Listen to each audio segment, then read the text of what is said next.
ఇలాంటి గాలి మిమ్మల్ని ముందుకు వెళ్ళనివ్వకుండా ఆపేస్తుంది. సేఫ్టీ కోసం ఒక తాడు తప్ప ఏమీ లేదు. మీరు ఐస్లాండ్కి 4-wheel డ్రైవ్ ట్రిప్కి వచ్చి ఏదైనా అనుకుని జరిగితే అప్పుడు మీ దగ్గర ఏముంటాయో ఇప్పుడు నా దగ్గర అవే ఉన్నాయి. అంటే గాగుల్స్ లేవు, ఇన్సులేటెడ్ జాకెట్ లేదు, నాకు ఇక్కడ దాదాపు ఏమీ కనపడటం లేదు. నా శరీరంలో ఇంతకు ముందున్న వేడి తగ్గిపోతోంది. ఇక్కడ మరీ దారుణంగా తయారవుతోంది. దాదాపు ఒక్కడు కూడా ముందుకు వేయలేకపోతున్నాను. ఇక్కడెక్కడైనా స్నో బ్యాంక్ కనబడుతుందేమో మనం వెతికి చూడాలి.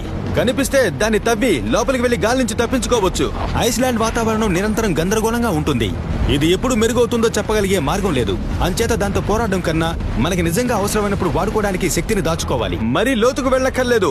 ఈ గాలి నుంచి నా శరీరాన్ని కాపాడుకోవడానికి తగినంత లోతుకు వెళ్తే చాలు.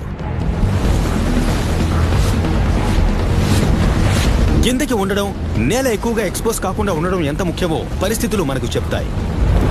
కనీసం ఇక్కడ ఆహారం, నీరు, ఆశ్రయం దొరకడం సులువవుతుంది.